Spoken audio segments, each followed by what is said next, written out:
In today's video, we'll be going over flipping our first car from start to finish. Welcome to Project Central. For the past year or so, I've picked up cars as a hobby and I've had to do quite a bit of mechanic work.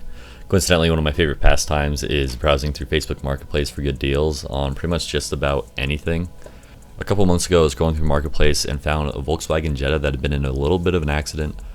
The damage on it seemed to be only cosmetic. It looked like it was going to need just a new hood and a bumper, which is relatively easy to do.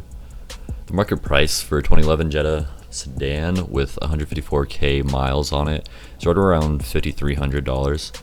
The seller originally had it listed up for $2,700 but had reduced the price to $2,300, which leaves room for quite a bit of profit. So I went ahead and sent the seller a message to see if it was still available and then set up a time to meet up and take a look at the car. Before I met up with the seller, he moved the price back up to $2,700, which I found a bit odd. It turns out he got quite a bit of sudden interest from me and a few others, so he was ready to milk the car for what he could. Checking out the car became apparent why it was listed for so low. On top of the bumper and hood, it had missing grills, scuffed and broken wheel covers, worn down tires, dents in all the passenger doors, some buildup in the oil fill cap. With all this going on, I knew I couldn't get $5,300 out of the car. I estimated that with the door dents fixed, I could maybe get like $4,500, and without them fixed, I could get maybe $4,000 for the car. The oil fill cap was also kind of concerning because the milkshake-like buildup could be a sign of the blown head gasket. But test driving it, the engine seemed fine, so it's most likely just a result of short trips in our cold Idaho weather. When there's snow in the ground for like 6 months of the year, it doesn't go above 29 degrees. For 5 of those months, it happens to quite a few cars here, so wasn't worried too much about it. Negotiating with the seller, he wouldn't budge below $2,300 no matter how hard I tried. With newfound issues, I was a little bit hesitant, but I figured at worst we break even, and most likely I'd end up making a grand, so it was worth the risk. So I bought the car, and with the keys and title in hand, me and my roommate, who went in on the car with me, had our fun, and then got to work. Next morning after buying the car, we went down to my local scrapyard and picked up a hood, setting us back $371. And with my roommate's help, we got the old hood off and put the new one on. Getting the lines to line up as even as possible was a little bit hard, but we got it the best we could. After hooking up the windshield washer nozzles, the hood was good to go. After taking care of the hood situation, we got started on the bumper. On top of needing just the bumper, it was also going to need an upper grille as well as the emblem, which put together cost us $223.